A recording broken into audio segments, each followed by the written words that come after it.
Hello good morning. तो आज के सेशन में आप सभी लोग का स्वागत है और आज के सेशन में हम लोग देखने वाले हैं, हम लोग का जो टॉपिक है वो है क्लॉज। ठीक है ना। पिछले सेशन में जो बेसिक ग्रामर का सेशन चल रहे हैं उसमें हम लोगों ने देखा है अभी तक कि लेटर क्या होता है, वर्ड क्या होता है, फ्रेज क्या होता है, पार्ट्स ऑफ स्पीच क्या होते हैं। ठीक है ना। पिछले सेशन में हमने देखा था पार्ट्स ऑफ स्पीच, उसके बारे में डिटेल में हम लोगों ने देखा था कि पार्ट ऑफ सॉरी फ्रेज क्या होता है, फ्रेज से रिलेटेड कितने कॉन्सेप्ट होते हैं, फ्रेज कितने तरह के होते हैं और उनसे रिलेटेड जो भी चीजें होती हैं उसका हमने डिटेल में डिस्कशन किया था। आज के सेशन में हम लोग को देखना है क्लॉज के बारे में। तो कुछ बातें हैं जिसको रिकॉल करना है, आप ध्यान से सुनेंगे, जल्दी जल्दी में उसको देख लेंगे और उसके बाद से हम लोग पूरे डिटेल में देखेंगे कि क्लॉज क्या होता है। ठीक है। तो पिछले सेशन में हमने आपको बताया है कि अगर एक से अधिक वर्ड्स को जोड़ा जाता है तो हमको तीन चीजें मिलती है, एक फ्रेज, एक क्लॉज, एक सेंटेंस। अगर शब्दों का वैसा समूह है जब वर्ड्स को जोड़ते हैं और उसमें सब्जेक्ट नहीं होता, वह कंप्लीट मीनिंगफुल नहीं होता, उसमें कोई ऑब्जेक्ट नहीं होता, कोई प्रेडिकेट नहीं होता, तो उसको हम लोग फ्रेज कहते हैं। लेकिन अब हमको देखना है क्लॉज। ठीक है। क्लॉज क्या होता है? तो क्लॉज शब्दों का वह समूह होता है जिसमें एक सब्जेक्ट और एक वर्ब का होना कंपलसरी है। यानी कि शब्दों का वैसा समूह जो कंप्लीट मीनिंगफुल भले ना हो सके लेकिन उसमें एक सब्जेक्ट और एक वर्ब हो, तो उसी को हम लोग कहते हैं क्लॉज। ठीक है ना। अब क्या होता है क्लॉज, आइए ध्यान से देखेंगे और इसको समझने की कोशिश करेंगे। क्लॉज क्या है? तो क्लॉज जो होता है वह वर्ड्स का वैसा कॉम्बिनेशन या वैसा ग्रुप होता है जो कि सेंटेंस को बनाने में हेल्प करता है।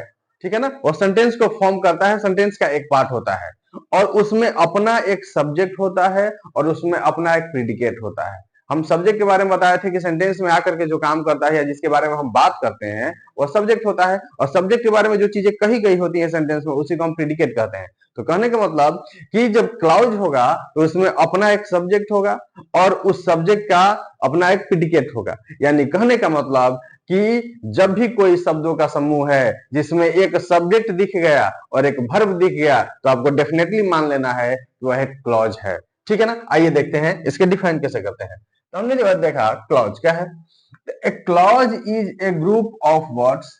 क्लॉज जो है वो शब्दों का समूह है forming a part of sentence, जो सेंटेंस के एक पार्ट को बनाता है या सेंटेंस को बनाता है, and having subject and predicate of its own, और जिसमें अपना खुद का एक सब्जेक्ट होता है और खुद का अपना एक प्रेडिकेट होता है। यानी कहने का मतलब कि ए clause must have a subject and a verb. यानी कि कहने का मतलब कि एक क्लॉज में डेफिनेटली एक सब्जेक्ट होगा और एक वर्ब होगा। तो सीधे सीधे समझना है एकदम इसको समराइज करके कि शब्दों का वैसा समूह जिसमें एगो सब्जेक्ट हो और एगो वर्ब हो उसी को हम क्या कहेंगे? क्लॉज कहेंगे। जैसे अगर हम देखें, कह रहा है कि ही इज ए डॉक्टर। ठीक है ना। अब आप देखिए तो इसमें एक सब्जेक्ट है, एक वर्ब है और जब से ही हमको सब्जेक्ट और वर्ब दिख गया इसका मतलब क्या है? क्लॉज है। ठीक है ना। अब इस सेंटेंस की बात करें तो यह पूरा का पूरा सेंटेंस है या मीनिंगफुल है कि ही इज ए डॉक्टर, हमको क्लियर पता चल गया कि वह क्या है। अब बात करें तो इस सेंटेंस में यह पूरा का पूरा सेंटेंस है, सेंटेंस भी एक है और इसमें क्लॉज भी एक है। यानी कि यह सेंटेंस एक ही क्लॉज से बना है। अगला सेंटेंस देखे, कह रहा है कि ही इज अमर। ही इज अमर, तो इसमें भी एक सब्जेक्ट है, एक वर्ब है। सब्जेक्ट और वर्ब दिख गया इसका मतलब क्लॉज है। अब यह जो सेंटेंस है इसमें कितने क्लॉज? तो एक ही क्लॉज। और यह एक ही क्लॉज से यह सेंटेंस बना है और यह अपने आप में मीनिंगफुल भी है। हमको मालूम है कि हम क्या कह रहे हैं, ही इज अमर यानी कि वो अमर है। क्लियर हो गया। आगे देखें, कह रहा है कि walking is a good exercise. टहलना एक अच्छा एक्सरसाइज है, एक अच्छा व्यायाम है। तो इसमें walking is a good exercise है तो आप देखिए कि इसमें यह आपका सब्जेक्ट हो गया, यह आपका वर्ब हो गया। ठीक है ना। सब्जेक्ट और वर्ब। अब आपको लगेगा कि यह सब्जेक्ट कैसे हो गया, यह तो वर्ब है। वॉक, वॉक जो कि एक्शन को बताता है, टहलना इसका अर्थ होता है, यह सब्जेक्ट कैसे हो गया? तो आइए आपको देखते हैं कि यह कैसे सब्जेक्ट हुआ। आपको मालूम है कि अगर हम वर्ब का कोई बेसिक फॉर्म यानी कि V1 ले ले और उसमें जोड़ देते हैं ING तो यह बन जाता है V4 और V4 को ही हम जिरंड कहते हैं। V4 को क्या कहेंगे? तो V4 को ही जिरंड कहते हैं। अब इस जिरंड जो होता है इसी को हम एक और नाम से जानते हैं और इसको कहते हैं वर्बियल नाउन। इसको हम लोग कहते हैं वर्बियल नाउन। ठीक है ना। अब यह वर्बियल नाउन है यानी कि जिरंड नाउन के बराबर है जो वर्ब से बना है और जब नाउन के बराबर है तो नाउन का काम हम कितनी बार बताए हैं कि नाउन का काम होता है सब्जेक्ट बनना, ऑब्जेक्ट बनना, है ना, प्रीपोजिशन का ऑब्जेक्ट बनना, कंप्लीमेंट बनना। तो जब यह नाउन के बराबर हो गया तो सब्जेक्ट बन पाएगा, यानी कि V4 यानी कि जिरंड, जिरंड जो होगा वो सब्जेक्ट का काम कर सकता है क्योंकि नाउन के बराबर होता है। तो यह सब्जेक्ट हो गया और यह वर्ब हो गया। तो आप देख रहे हैं कि यह पूरा का पूरा एक सेंटेंस है और इस एक सेंटेंस में एक ही क्लॉज है जिससे इसका सेंटेंस का निर्माण हुआ है। अब ये अपने आप में मीनिंगफुल भी है कि walking is a good exercise, हमको पता है कि मैसेज क्या कन्वे हो रहा है और क्या कहना चाहते हैं। तो इस तरह से यह पूरा का पूरा एक सेंटेंस और इस एक सेंटेंस में कितने क्लॉज, एक क्लॉज। ठीक है, अब आइए अगला एग्जांपल को समझाएं। कह रहा है कि we shall wait until you come. आप इसको ध्यान से देखें तो यह पूरा का पूरा एक ही सेंटेंस है। इस सेंटेंस में अलग अलग सेंटेंस है, एक ही सेंटेंस है। इसमें एक सब्जेक्ट यह हो गया, वर्ब आपका यह हो गया, उसके बाद एक सब्जेक्ट यह हो गया और वर्ब आपका यह हो गया। यानी कि इस सेंटेंस में दो सब्जेक्ट और दो वर्ब। और हम बताए हैं आपको कि एक सब्जेक्ट एक वर्ब का अर्थ ही होता है एक क्लॉज। तो आप देख रहे हैं कि इसमें एक सब्जेक्ट एक वर्ब यहाँ पे, एक सब्जेक्ट एक वर्ब यहाँ पर, यानी कि एक क्लॉज यह, एक क्लॉज यह। तो इस सेंटेंस में अभी तक देखे तो यह भी एक सेंटेंस था, एक सेंटेंस में एक ही क्लॉज था, इस एक सेंटेंस में एक ही क्लॉज था, इस एक सेंटेंस में एक ही क्लॉज था। लेकिन इस एक पूरे के पूरे एक सेंटेंस में हमने कितने क्लॉज लिए हैं? तो इसमें दो क्लॉज है। तो कहने का मतलब हमने जो बताया वही बात है कि क्लॉज जो होता है वह सेंटेंस को फॉर्म करता है या सेंटेंस का एक पार्ट होता है। हो सकता है कि सेंटेंस में एक ही क्लॉज हो या हो सकता है कि एक से अधिक क्लॉज भी हो। तो जैसे कि हमने देखा कि इस सेंटेंस में एक ही क्लॉज थे, एक ही सब्जेक्ट वर्ब, तो एक क्लॉज। लेकिन इसमें क्या है कि एक सब्जेक्ट एक वर्ब, यहाँ पर एक सब्जेक्ट एक वर्ब, यानी कि एक क्लॉज या एक क्लॉज या। और इस तरीके से हमने देखा कि इस सेंटेंस में टोटल कितने क्लॉज आ रहे हैं? तो दो क्लॉज आ रहे हैं। ठीक है, आगे देखते हैं। कह रहा है कि she said that she would help me। अब देखें तो एक सब्जेक्ट यह हो गया, एक वर्ब यह हो गया। अगला है कि एक सब्जेक्ट यह है और एक वर्ब यह है। आप ध्यान से देखें तो इसमें भी कितने सब्जेक्ट, एक सब्जेक्ट एक वर्ब, एक सब्जेक्ट एक वर्ब और एक सब्जेक्ट एक वर्ब, तो एक क्लॉज, एक क्लॉज। यानी कि इस पूरे के पूरे सेंटेंस में कितने क्लॉज हैं? तो इस सेंटेंस में भी दो क्लॉज हैं क्योंकि दो सब्जेक्ट आए हैं, दो वर्ब आए हैं। तो सीधा समझना है कि सेंटेंस में वह पार्ट या शब्दों का वह समूह जिसमें एक सब्जेक्ट हो एक वर्ब हो उसी को हम क्या कहते हैं? क्लॉज कहते हैं। और चूंकि यहाँ पर दो सब्जेक्ट दो वर्ब आए हैं यानी कि इसमें दो क्लॉज है। आगे देखें, कह रहा है कि ही इज अमर हु हेल्प्स मी। तो इसमें आप देखिए कि यह एक सब्जेक्ट हो गया, यह एक वर्ब हो गया, इसमें यह एक सब्जेक्ट है, यह एक वर्ब है, यह सब्जेक्ट रिलेटिव प्रोनाउन है। आगे रिलेटिव प्रोनाउन में डिटेल में देखेंगे, यह रिलेटिव प्रोनाउन सब्जेक्ट का काम कर रहा है। तो आप देखें यहां से तो यह सब्जेक्ट यह वर्ब, एक सब्जेक्ट एक वर्ब, एक सब्जेक्ट एक वर्ब, यानी कि इसमें भी दो सब्जेक्ट दो वर्ब है। तो इस सेंटेंस में भी कितने क्लॉज हैं? तो इस सेंटेंस में भी दो क्लॉज है। ठीक है ना। अब यह जो है यह सब्जेक्ट का काम कर रहा है, रिलेट कर रहा है या दोनों को कनेक्ट भी करने का काम कर रहा है। ठीक है, आगे कह रहा है कि Amar, he is Amar who helps me and he is a nice guy. वह अमर है जो मेरी मदद करता है और वह एक अच्छा लड़का है, अच्छा आदमी है। तो आप देखिए इसमें कह रहा है कि यह एक सब्जेक्ट एक वर्ब, आगे देखें तो एक सब्जेक्ट एक वर्ब, फिर आगे देखें तो एक सब्जेक्ट एक वर्ब। अब हमने यहां पर जब देखा तो देखे कि इसमें तो यहाँ पर तीन सब्जेक्ट हैं और तीन वर्ब हैं। कहने का मतलब कि यह पूरे के पूरे एक ही सेंटेंस में कितने क्लॉज आ गए? तो इसमें तीन क्लॉज आ गए क्योंकि तीन सब्जेक्ट तीन वर्ब, एक क्लॉज दो क्लॉज तीन क्लॉज। तो कहने का मतलब कि एक ही सेंटेंस रहेगा, सेंटेंस एक ही होगा, उस एक ही सेंटेंस में एक से अधिक क्लॉज हो सकते हैं। हो सकता है कि एक ही क्लॉज हो सकता है कि दो क्लॉज हो सकता है कि तीन क्लॉज हो सकता है कि चार भी क्लॉज हो। जैसे कि आप देख रहे हैं कि इस पूरे के पूरे सेंटेंस में एक क्लॉज था, इसमें एक क्लॉज था, इसमें एक क्लॉज था, लेकिन इस सेंटेंस में कितने दो क्लॉज, इस सेंटेंस में दो क्लॉज, और लेकिन इस सेंटेंस में कितने क्लॉज हो गए? इस सेंटेंस में तीन क्लॉज हो गए। अब आइए आगे देखते हैं। कह रहा कि even if I was unwell yesterday, इसमें भी क्या है? तो यह सब्जेक्ट यह verb, I went to his house, एक सब्जेक्ट एक verb, because he had invited me, एक सब्जेक्ट और यह जो हो गया एक आपका वर्ब हो गया। इस तरीके से आप देख रहे हैं कि इस सेंटेंस में क्या हुआ? तो एक सब्जेक्ट दो सब्जेक्ट तीन सब्जेक्ट, एक वर्ब दो वर्ब तीन वर्ब। तो इस सेंटेंस में भी 3 सब्जेक्ट और 3 वर्ब आए हैं। इसका मतलब कि इसमें भी कितने क्लॉज हैं? इसमें भी 3 क्लॉज हैं, क्योंकि यहाँ पर सब्जेक्ट और वर्ब का एक कॉम्बिनेशन 2 और 3। तो इस तरीके से आप देख रहे हैं कि क्लॉज क्या होता है। तो सब्जेक्ट और वर्ब से बना हुआ कोई भी वैसा कॉम्बिनेशन जिसमें एक सब्जेक्ट और एक वर्ब हो, उसको हम लोग क्या कह सकते हैं? उसको हम लोग क्लॉज कह सकते हैं, उसको क्लॉज कहते हैं। ठीक है ना। अब इससे आगे अगर हम देखें कि क्लॉज होते कितने तरह के हैं, तो क्लॉज जो होते हैं वो होते हैं आपके 2 तरह के। एक होता है क्लॉज जो होते हैं वो होते हैं 3 तरह के। एक होता है आपका मेन क्लॉज, जिसको प्रिंसिपल क्लॉज भी कहते हैं। एक होता है सबऑर्डिनेट क्लॉज, जिसको हम लोग डिपेंडेंट क्लॉज भी कहते हैं। और एक होता है कोऑर्डिनेटिंग क्लॉज। ठीक है ना। तो बारी बारी से इन लोगों को हम लोग देखेंगे कि ये तीनों के तीनों क्या होते हैं। ठीक है ना। आइए, अगर आपको इसका स्क्रीनशॉट लेना है तो आप ले लीजिए, फिर हम लोग इससे आगे देखते हैं।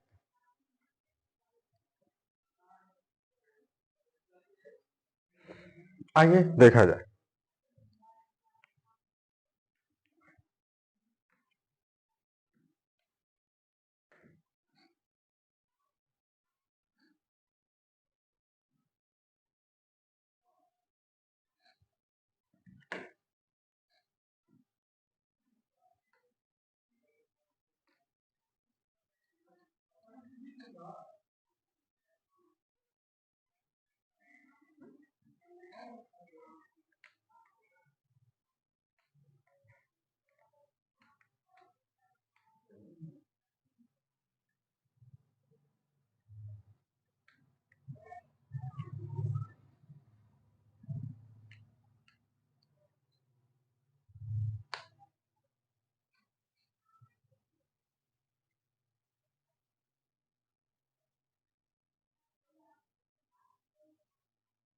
इसको समझने के लिए हम लोगों ने लिखा था, लेकिन अब इसकी जरूरत नहीं है, समझ चुके हैं।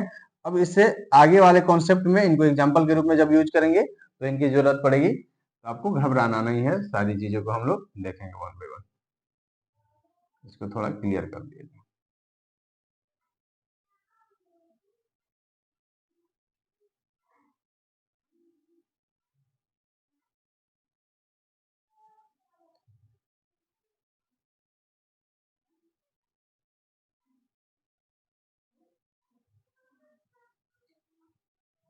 आइए देखते हैं। तो क्लॉज कितने तरह के होते हैं यही हमको देखना है। तो अगर हम देखें तो क्लॉज जो होते हैं वो होते हैं आपके 3 तरह के। काइंड्स ऑफ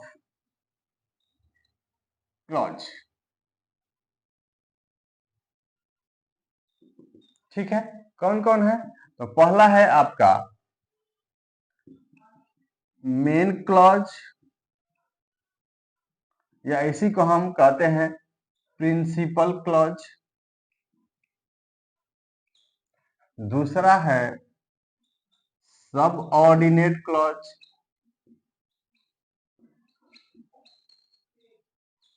या इसी को हम कहते हैं डिपेंडेंट क्लॉज।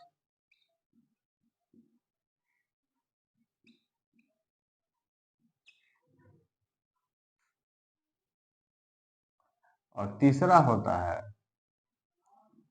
Coordinating clause. ठीक है। 3 तरह के हमारे क्लॉज होते हैं, इनको बारी बारी से हमको देखना है कि क्या होते हैं। ठीक है ना। तो आप देख चुके हैं। तो सबसे पहले हमको देखना है कि मेन क्लॉज या प्रिंसिपल क्लॉज क्या होता है। ठीक है। तो आइए इसको हम लोग पहले देखते हैं। इन दोनों को हटा देते हैं अभी।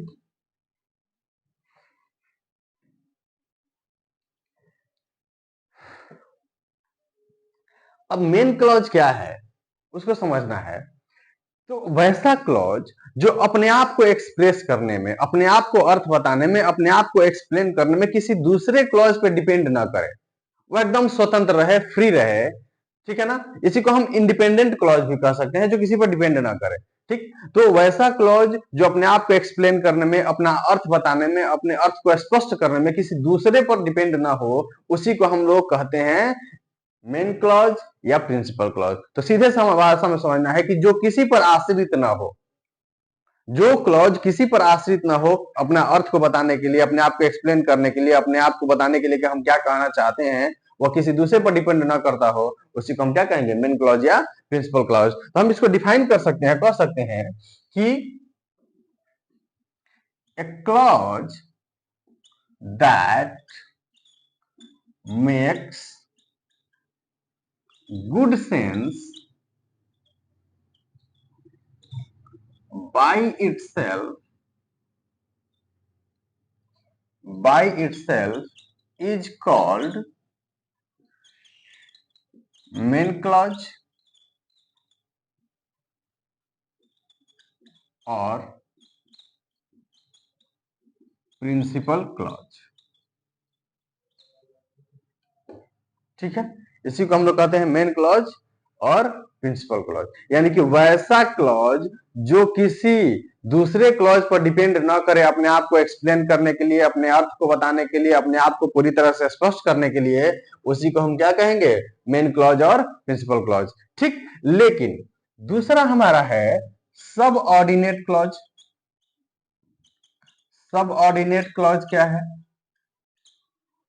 ठीक, तो सब ऑर्डिनेट क्लॉज क्या होता है? तो हम इसको कह सकते हैं कि एक clause that is dependent on main clause is called subordinate clause. अब समझ लेंगे कि मेन क्लॉज तो हमने देख लिया कि जो किसी पर डिपेंड ना करे, अपने आप को बताने के लिए, अपने आप को एक्सप्लेन करने के लिए, अपने अर्थ को स्पष्ट करने के लिए किसी दूसरे पर डिपेंड ना करे, उसको हम लोग मेन क्लॉज या प्रिंसिपल क्लॉज कहते हैं। लेकिन सबऑर्डिनेट क्लॉज क्या है? तो वैसा क्लॉज जो अपने आप को एक्सप्रेस करने के लिए, अपने अर्थ को बताने के लिए, अपने अर्थ को सुस्पष्ट करने के लिए, अपने मैसेज को कन्वे करने के लिए जब मेन क्लॉज पे डिपेंड करने लगता है, तो वही क्लॉज क्या कहलाता है? वही क्लॉज कहलाता है सबऑर्डिनेट क्लॉज। ठीक है ना? तो जो क्लॉज जो मेन क्लॉज पे डिपेंड करेगा, उसी को हम क्या कह सकते हैं? उसको हम सबऑर्डिनेट क्लॉज कहेंगे। तो सीधे भाषा में समझना है कि अगर कोई दूसरे पर डिपेंड है तो वह क्लॉज सबऑर्डिनेट क्लॉज होगा, जो डिपेंड नहीं है वह क्या होगा? वह प्रिंसिपल क्लॉज या मेन क्लॉज होगा। जैसे मान लीजिए कि आपके पापा जॉब कर रहे हैं, वो पैसा कमा रहे हैं, तो अभी आप अपने आप को एक्सप्रेस करने के लिए, पार्टी में जाने के लिए, कपड़े खरीदने के लिए किस पे डिपेंड है? उन पे डिपेंड है, तो आप हो गए सबऑर्डिनेट। ठीक, लेकिन आपके पापा को जब कपड़ा खरीदना होगा तो वो किसी पर डिपेंड नहीं है। उनको जब कोई खर्च करना होगा, उनको कहीं जाना होगा, उनको घूमना होगा, तो किसी पर डिपेंड नहीं है, उनकी मर्जी है, वो जब मन करे तब जा सकते हैं। तो वो हो गए मेन यानी कि प्रिंसिपल, वो हो गया प्रिंसिपल क्लॉज, और आप उन पे डिपेंड करते हैं अपने खर्चे के लिए, अपने आप को एक्सप्रेस करने के लिए, लोगों के सामने अच्छा दिखने के लिए, तो उस सिचुएशन में आप क्या हो गए? Subordinate clause. तो सीधे सीधे समझना अपने आप से रिलेट करके कि जो किसी पर डिपेंड नहीं करता वह हो गया प्रिंसिपल या मेन, और जो मेन क्लॉज पर डिपेंड करता है वो क्या हो गया? Subordinate clause. अब आइए इसको समझते हैं, ठीक है ना? यही वाले एग्जांपल्स हमारे काम आ जाएंगे। इसमें तो एक क्लॉज है, इसमें तो कोई बात ही नहीं है, ठीक है ना? वैसे क्लॉज जिसमें दो गो होंगे उसकी हालत देखते हैं, ठीक है ना? इसमें भी क्या है? Walking is a good exercise, इसमें भी एक ही क्लॉज है। अब आइए आप देखें, तो हम इस क्लॉज को देखते हैं। कह रहा है कि we shall wait until you come. हम लोग तुम्हारा इंतजार करते हैं या करेंगे, हम लोग तुम्हारा इंतजार करेंगे जब तक तुम वापस आओगे। अब आप देखें तो इसमें तो दो गो क्लॉज है, एक क्लॉज यह हो गया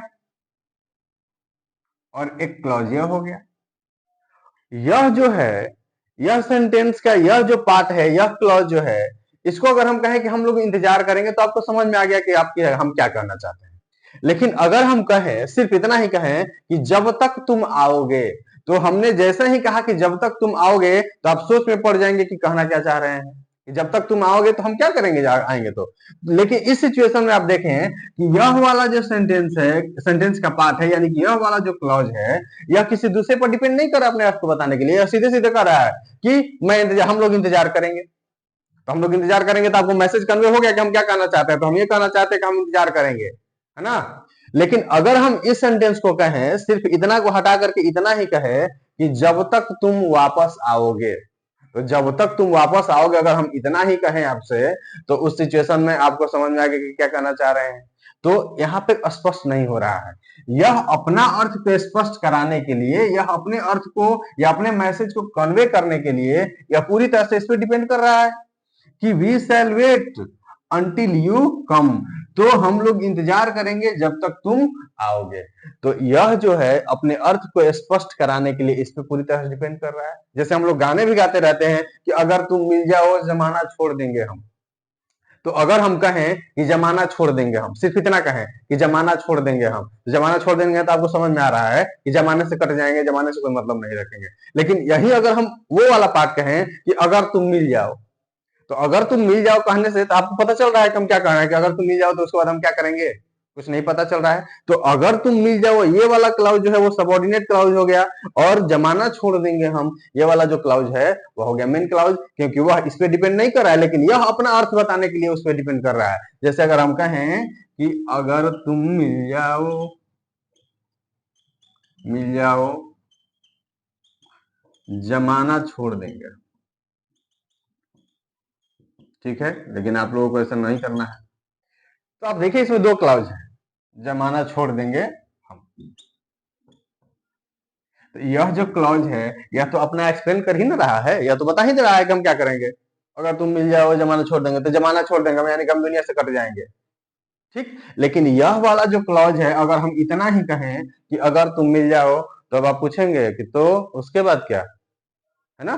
तो यह वाला जो क्लॉज है यह अपने आप को एक्सप्लेन करने के लिए, अपने आप को अर्थ को सुस्पष्ट करने के लिए, अपने मैसेज को कन्वे करने के लिए इस पर डिपेंड कर रहा है। तो इस तरीके से यह जो क्लॉज है यह क्या हो गया, सबऑर्डिनेट, और यह जो क्लॉज है यह क्या हो गया, मेन क्लॉज। हम लोगों को मिसकंसेप्शन ये भी रहता है कि जो पहले क्लॉज आता है वो मेन क्लॉज है, और जो बाद में आता है वो सबऑर्डिनेट क्लॉज। ऐसा बिल्कुल नहीं है। आप देख रहे हैं कि यहाँ पर अगर हम इसी सेंटेंस को इस तरह से भी कहें कि अगर हम थोड़ा सा इसको इस तरीके से कहें कि if you come I will go, अगर तुम आओगे तो मैं जाऊंगा, ठीक। तो इस सेंटेंस को अगर हम इस तरीके से लिखे हैं कि अगर तुम आओगे तो मैं जाऊंगा, तो हम अगर इस सेंटेंस में इस क्लाउज को बोले कि मैं जाऊंगा, तो आप स्पष्ट पता है कि हम क्या कहना चाहते हैं, हम जाने की बात कर रहे हैं, हम रुकने की बात नहीं कर रहे हैं। लेकिन अगर हम सिर्फ इतना ही कहें कि इफ यू कम, अगर तुम आओगे, तो हमने कहा कि अगर तुम आओगे तो आपके मन में तो जरूर शंका होगा, या सोचेंगे कि आएंगे तो उसके बाद क्या होगा। यानी कि यह वाला अपने आप को पूरी तरह से एक्सप्लेन नहीं कर पा रहा है। या किस पे डिपेंड कर रहा है, इस पे डिपेंड कर रहा है। तो यह हो गया मेन क्लॉज, यह हो गया सबऑर्डिनेट क्लॉज। तो आपके माइंड में ये जो कॉन्सेप्शन बैठा हुआ है कि जो पहले रहेगा वही मेन क्लॉज होगा, तो ऐसा बिल्कुल नहीं है। सबऑर्डिनेट क्लॉज कहीं भी हो सकता है, मेन क्लॉज कहीं भी हो सकता है। बातें क्लियर हो गई होंगी। आइए आगे देखते हैं।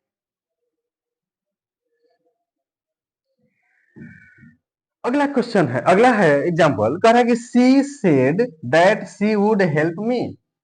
आप देख रहे हैं कि यह एक क्लॉज है, उसके बाद यह एक क्लॉज है। अगर हम इस क्लॉज की बात करें और हमने कहा कि उसने कहा, तो उसने कहा, तो आपको पता चल रहा है कि उसने कुछ स्टेटमेंट दिया है, ठीक। तो यह अपने आप को किसी दूसरे पर डिपेंड नहीं पा रहा है, यानी कि यह फ्री है, यह आपका इंडिपेंडेंट है। लेकिन यही हम कहें कि वह मेरी मदद करेगी, तो की वह मेरी मदद करेगी, जब हमने यह बात कहा, तो आप देख रहे हैं कि वह मेरी मदद करेगी, तो यह पूरी तरह से स्पष्ट नहीं हो रहा है।